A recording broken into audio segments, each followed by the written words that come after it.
जब से बीजेपी ने हिंदुस्तान की मरकजी हुकूमत की बागडोर संभाली है, तब से हिंदुस्तान की माशियत बुरी तरह मुतासिर होकर रह गई और महंगाई तो आसमान को छू रही है। खैर, ये तो थी माशी और तरक्याती कामों का तस्करा। आइए नजर डालते हैं जाफरानी हुकूमत की वजह से हिंदुस्तान की गंगा जमनी तहजीब को भी तार तार किया गया है और हिंदू मुस्लिम सिख ईसाई इत्तेहाद को तोड़कर जो दूरियां पैदा कर दी और जो फिरका परस्ती का जहर घोला गया है वो काबिले मजम्मत है।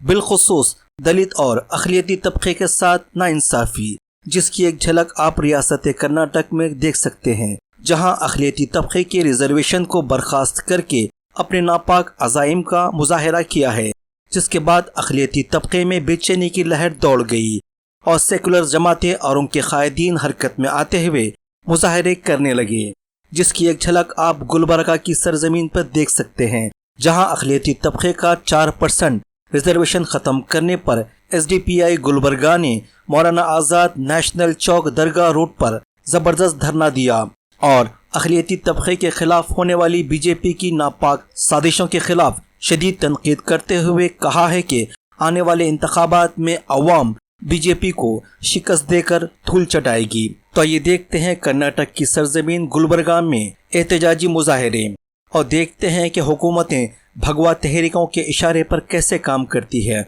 और कैसे अक़लियतों के साथ नाइंसाफ़ी करती है। और पल पल बाखबर रहने के लिए हमारे न्यूज़ चैनल को लाइक करें, सब्सक्राइब करें और शेयर करें, ताकि हम आपको रखें पल पल बाखबर।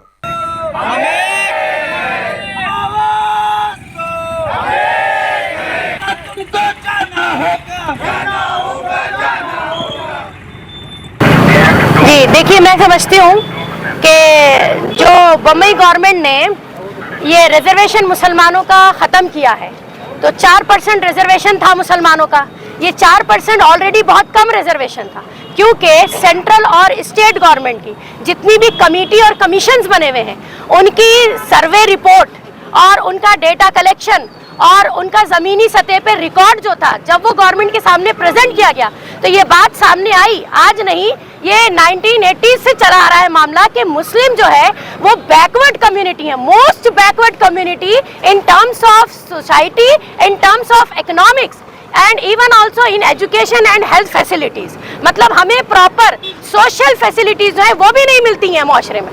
तो इस कमीशन और कमिटीज़ के जमा होने के बाद ये फैसला लिया गया था कि ये 4% रिजर्वेशन जो कि कम है, जो कि मुसलमानों के हक में तब भी फेवरेबल नहीं था, लेकिन फिर भी दिया गया। अब बम्बई गवर्नमेंट ने क्या किया कि इस 4 को 2-2 करके 2 अलग कम्युनिटीज़ में बांट दिया।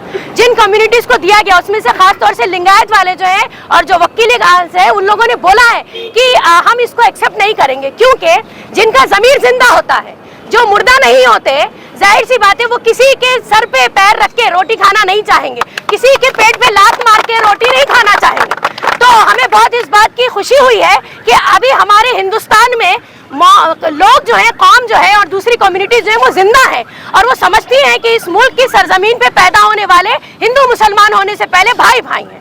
ये सबूत दिया उन्होंने।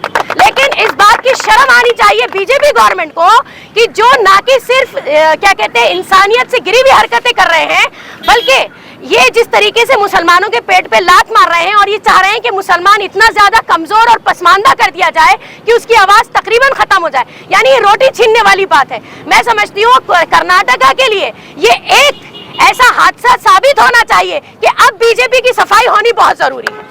यानी इस बेसिस पर कि बीजेपी इतनी गंदी हो सकती है, बीजेपी की सोच इतनी ज्यादा डिस्ट्रक्टिव हो सकती है। और एक चीज, आज इन्होंने मुसलमानों को मारने की कोशिश की है रिजर्वेशन लेके, क्या गारंटी है कि जिनको ये रिजर्वेशन देने की बात कर रहे हैं ये अब नेक्स्ट इलेक्शन में उनको यूज नहीं करेंगे?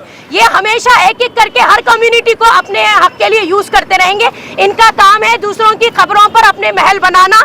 ये दूसरी कम्युनिटीज को अगर कोई कहता है कि भाई उनके हक में कुछ बहुत अच्छा काम किया है, तो बिल्कुल नहीं, उनको भी कोई गारंटी नहीं दी गई है। हमारे 4% को 2-2 उनकी झोली में बांटा गया, जबकि ऑलरेडी उनके पास भी 4 से 6% का रिजर्वेशन है। तो उनको खुश करके ये सोच रहे हैं कि उनके वोट हम ले लेंगे। मैं चाहती हूँ ये एक इशू काफी होना चाहिए बीजेपी की आइडियोलॉजी को समझने के लिए, और इस बार सबको मिलकर ये तय करना चाहिए कि बीजेपी का वाकई में अब सफाया होना चाहिए। बीजेपी गंदगी से ज्यादा कुछ भी नहीं। ये जो घर का जो मसला होता है कि अपने अब्बा की प्रॉपर्टी, अपने बाप की प्रॉपर्टी में दो भाई को इधर, दो इधर हिस्सा, दो इधर हिस्सा, ये इस तरीके से बसवराज बोम्मई बीजेपी सरकार ने अपने अब्बा की प्रॉपर्टी की तरह हमारे रिजर्वेशन को, हमारे हक को छीनने की कोशिश की है। Social democratic party of India इसको कड़े अल्फाज में मजम्मत करती है। आपको ये कौन हक दिया? किस रिपोर्ट के बेस पर आप हमारा 4% रिजर्वेशन छीन रहे हैं हमारे से? किस रिपोर्ट के बेस पर? कौन आपको रिपोर्ट दिया? सबसे बड़ा सवाल, जब ये चीज कोर्ट में लाई जाएगी, जब सड़कों पर लाई जाएगी, आपको मुंह छुपाने के लिए कोई जगह नहीं रहेगा। बसवराज बोम्मई जी और बीजेपी के तमाम लोग, कल बेंगलुरु के अंदर अमित शाह बसवराज बोम्मई जी की बहुत तारीफ कर रहे थे, हम वीडियो में देख सकते हैं। उस वक्त बसवराज बोम्मई खामोश बैठकर सोच रहे थे। क्या सोच रहे थे होंगे? हमको सोचना है, क्या क्या काम करवा रही है बीजेपी, कैसा कैसा बड़ा बड़ा पाप करवा रही है बीजेपी। ये जो बीजेपी है, यहाँ पर मुसलमान सिर्फ निशाना है, ये हमें समझना है। 4% रिजर्वेशन जो निकाला गया है, मुसलमान सिर्फ निशाना है। टारगेट इनका वक्कलीगा और लिंगायत और एससी एसटी कम्युनिटी को इन्होंने टारगेट किया। इन्होंने अनाउंसमेंट किया है कि एससी को हम 6% रिजर्वेशन एक्स्ट्रा देंगे। मैं पूछना चाहता हूं बसवराज बोम्मई जी, आप किसी सरकारी बस के कंडक्टर तो नहीं कि इसकी टिकट इसको काटा, इसकी टिकट इसको काटा। ये कंडक्टर के काम करना छोड़िए, आप एक as a CM chief minister की तरह काम करिए। आप जो 6% जो बढ़ा रहे हैं, आपको हक कौन दिए? सुप्रीम कोर्ट के 50% से ज्यादा नहीं बढ़ा सकते बोलकर सुप्रीम कोर्ट का ऑर्डर है। आपको अगर बढ़ाना था तो 2021 में जब आपको एक कमीशन ने, वहां पर सदाशिव कमीशन 2012 में बनी थी, जब से एससी एसटी डिमांड कर रहे हैं, उसके बावजूद भी आप उनको बढ़ाकर नहीं दिए। आपको करना क्या है? कॉन्स्टिट्यूशन अमेंडमेंट करना होगा, 50% से ज्यादा वहां पर बढ़ाना होगा, तब जाकर हमारे एससी भाइयों को रिजर्वेशन मिलेगा। ये जो आप गोली डालने का काम कर रहे हैं, इससे हमारे एससी भाई जितने भी हैं, एसटी भाई जितने भी हैं, वक्कलीगा समाज जितना भी है, जो लिंगायत समाज है, इनको समझना बहुत जरूरी है। ये धोखा दे रही है सरकार, ये सरकार धोखा दे रही है। ये सरकार कह रही है कि हम जो इंटरनल रिजर्वेशन है उसको भी हमने फाइनल किया है, ये भी सरकार कह रही है, जबकि ये अधिकार असेंबली को नहीं है, ये अधिकार चीफ मिनिस्टर को नहीं है, ये अधिकार सिर्फ और सिर्फ पार्लियामेंट और प्रेसिडेंट को है, पार्लियामेंट और प्रेसिडेंट को है। लेकिन यहाँ पर ये सरकार धोखा दे रही है एससी एसटी कम्युनिटी को, लिंगायत कम्युनिटी को और वक्कलीगा कम्युनिटी को, मुसलमान को निशाना बनाकर इन तमाम लोगों को टारगेट किया जा रहा है। तो हमारे जितने भी 7 करोड़ की आबादी रहने वाली जितने भी कन्नडिगास हैं, सब लोग उठकर खड़े होना है। सभी समाज के लोग बीजेपी को आने वाले असेंबली इलेक्शन में लात मारकर दिल्ली वापस भेजना है, लात मारकर दिल्ली वापस भेजना है। यहाँ पर कर्नाटका में कुवेंपु की आइडियोलॉजी चलेगी, बसवण्णा की आइडियोलॉजी चलेगी और टीपू सुल्तान की आइडियोलॉजी चलेगी। ये जो सावरकर की आइडियोलॉजी है, इसको लात मारकर हम फिर से दिल्ली भेजेंगे वापस। यही बात मैं कहते हुए अपनी बात को खत्म करता हूं। अगर ये 4% रिजर्वेशन अगर कैंसिल होता है तो तकरीबन जहाँ तक मैं बोलता हूँ, जहाँ तक मैं सोचता हूँ कि सबसे ज़्यादा हमारे मुसलमानों में और सबसे ज़्यादा हमारे मुस्लिम बहनों को इसका बहुत बड़ा असर पड़ेगा। क्योंकि हमारी कम्युनिटी में हमारे पास इतना पैसा नहीं है कि हमारे बहनों को हम डोनेशन देकर, बड़ी बड़ी फीसें भरकर, 1-1 करोड़ रुपए, 50-50 लाख रुपए हम भरकर उनको हम पढ़ाएं, हमारे पास उतना नहीं है। लेकिन ये जब से रिजर्वेशन हमको मिला था, मिलने के बाद हमारे मुस्लिम बहनें कामयाब हो रही थी, पढ़ रही थी, उनका रेशियो बढ़ रहा था, वो अच्छी कामयाबी हासिल कर रही थी। तो ये चीज़ वो लोगों को बर्दाश्त नहीं हो रही थी। और हाँ, अगर ये रिजर्वेशन कैंसिल होता है तो सीईटी में जो 300 जो हमारे मेडिकल सीट्स है और जो 1700 जो इंजीनियरिंग सीट्स है, वो भी हमारी ख़त्म हो जाएंगी, वो भी हमको नहीं मिलेंगी। तो मैं ये बसवराज बोम्मई की सरकार से मैं कह रहा हूँ कि तुम अपने घर में भी जब किसी को खाना देते हो, जब किसी को तुम कुछ भी अगर खैरात भी करते हो तो कभी देखकर नहीं करते होगे, लेकिन यहाँ पर तुम किसी को रिजर्वेशन दे रहे हो तो तुम देखकर दे रहे हो कि ये मुसलमान है तो इनको मत दो, इनका रिजर्वेशन छीन लो, ये हमारा हक तुम हमसे छीन रहे हो।